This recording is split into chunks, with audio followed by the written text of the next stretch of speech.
Well, let me begin in a slightly technical way. A person who's interested in studying language is faced with a very definite empirical problem. He's faced with an organism, a mature, let's say adult speaker, who has somehow acquired an amazing range of abilities which enable him in particular to say what he means, to understand what people say to him, to do this in a fashion that I think it's proper to call highly creative. Now, the person who's acquired this intricate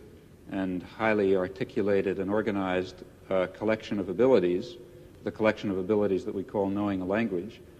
that person has been exposed to a certain experience. He has been presented in the course of his lifetime with a certain amount of data, of direct experience with the language. And we can investigate the data that's available to this person. And having done so, in principle, we're faced with a very clear and a reasonably clear and well-delineated scientific problem, namely the problem of accounting for the gap between the really quite small quantity of data, small and rather degenerate quantity of data that's presented to the person, to the child, and the very highly articulated, highly systematic, profoundly organized resulting knowledge that he somehow derives from this data. Furthermore, even more remarkable, we notice that in a wide range of languages, in fact all that have been studied seriously, there are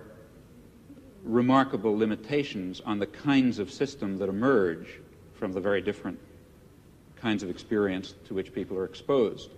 Well, there's only one possible explanation for, what one can say in a rather schematic fashion,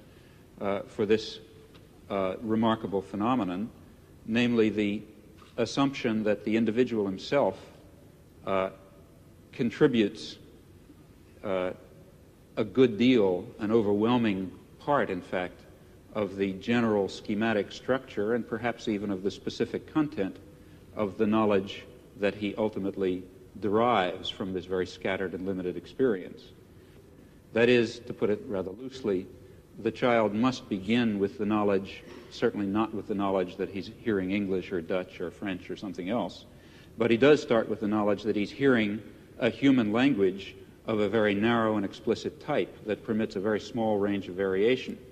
And it's because he begins with that highly organized and very restrictive schematism that he's able to make the huge leap from scattered and degenerate data to highly organized knowledge. And I would claim then that this instinctive knowledge, if you like, this schematism that makes it possible to derive complex and intricate knowledge on the basis of very partial data, is one fundamental constituent of human nature. But then I assume that in other domains of human intelligence and other domains of human cognition and even behavior, something of the same sort must be true. Well, the collection of this mass of innate schematisms, innate organizing principles, which guides our social and intellectual and individual behavior, that's what I mean to refer to by the concept of human nature.